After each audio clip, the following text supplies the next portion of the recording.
We're talking to Professor RBullock and Mr. Michael McClendon from Tennessee State University with the Department of Cooperative Education at Tennessee State Cooperative Extension at Tennessee State University. And of course, Dr. Bullock and Mr. McClendon, before we end this show for today, let's give both of you an opportunity to make sure that our audience is aware of some of the things that you wanted to talk about today. By having you, Dr. Bullock, to start us off by talking about some of the research that has been done at Tennessee State University in this particular area and the impact that all of this is having up on what we might call historical black institutions of higher education. Thank you, Dr. Haney. Some of the research that is going on, and as an extension program, we are basically the outreach of the research program that is under Dr. Collison, which is AGRA, Institute of Agriculture and Environmental Sciences. We work very closely hand in hand. Some of the research that is on the forefront here, number one, I mentioned the goat program. We are building a goat program, a goat facility that will extend the goat program throughout the state. That is goat cheese, meat, milk, because you know, and so this is a good fit for the small farmers. We're also looking at the hybrid walnut that is led by Dr. Idasi. These are trees that can be produced in 5 years. So this is burning edge. We're also developing the mushroom program in which we can produce fresh shiitake mushroom for the restaurants.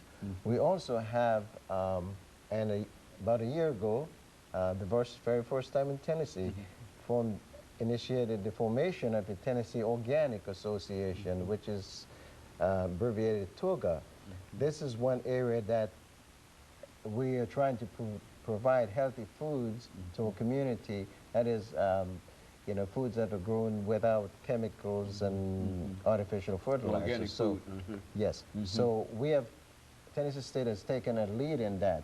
We're also looking at one other project that has been funded by USDA, is the pigeon pea variety, which is very, very high in protein, both for human consumption and animal consumption.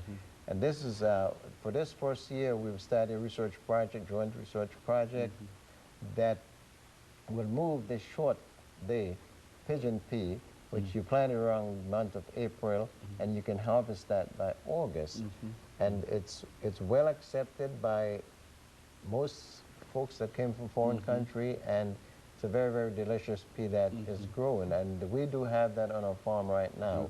So we also have, Dr. Haney, and this is exciting, we have on our farm the 12 varieties of peaches.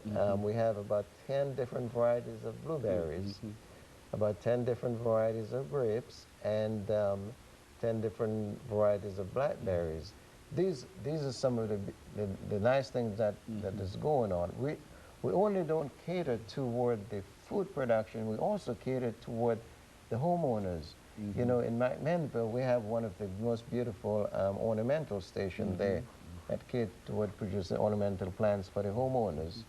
We also have on our farm research and demonstration on different turfgrass varieties so that homeowners can see and use these things. So even though we're dealing with the small and limited resource farmers, we are at large dealing with the urban community also, so in urban gardening program. So we have a very, very wide range of issues that we're reaching out to basically the underserved and then the limited resource farmers and small farmers in general. And so most of these projects not only will help the small farmer, but these are public-minded and public-geared kind of programs that's directed to improving the lives of individuals within your catchment areas. That's what we're saying? Definitely, Good. Definitely. Now, of course, Mr. McClendon, within your range of media activities and et cetera, what are some of the things that you'd like to leave our audience with today? Well, Dr. Haney, the Cooperative Extension Program is on the move, and we appreciate this opportunity because not only is Dr. Bullock doing a phenomenal job with the small farmers and his team, also we have Dr. Thelma Sanders Hunter, who does a relative caregivers conference on a yearly basis where she's working with parents of relative caregivers. We also have Dr. Javiet Samuel, who is doing a lot of work with the youth throughout the community. She's doing something called Hip Hop in the City. She did that last year where we work with youth and talk with them about issues dealing with hip hop music, dealing with abstinence, sex, drugs, alcohol. These things are being addressed. Also, something that's come up here lately, Dr. Joshua Dossie, who is on the farm team, has been teaming up with Alabama A&M. They've been addressing the issue of black farmer land law, something that's been going on in our community for quite some time. And so we're looking at issues, how can these farmers fight to keep their land, find out what's going on, what are the issues surrounding passing your property on to your children, what are the issues surrounding those property taxes, having a will. And so there are a lot of different areas that are being covered because we have a number of specialists, including our communications team as well. And so we just hope that people will take advantage of the various opportunities that the Cooperative Extension Program offers, because we're here for the community, and as Dr. Bullock said, we are the outreach portion of the university. Now, you know, Dr. Bullock, over the last 4 minutes that we have here, let's look at some of the things that you believe that Tennessee State University can do in order to elevate the situation of small and limited resource farmers. I mean, what are some of the other things that perhaps that Tennessee State University might not be doing that it could possibly do in order to do that? I think one of the things, first of all, let me say that we got some real strong leadership, all the way from the president, Dr. Johnson, on to my administrator, Dr. Chesney, and Dr. Lagari. So we have very strong leadership, and with this type of leadership, we are now linked up with Tennessee Department of Agriculture, Rural Development, Farm Service Agency, NRCS. We have some of the things that we have not really touched on previously that we're getting into is like water quality. That is an area that Tennessee State is moving into. You know, we, for many, many years, stood in the back line and look at these things, but we never really realized the impact that these things would have on our children, the future grandchildren. So Tennessee State University is offering an opportunity to specifically the minority community to speed up and get abreast of the scientific information out there and be educated.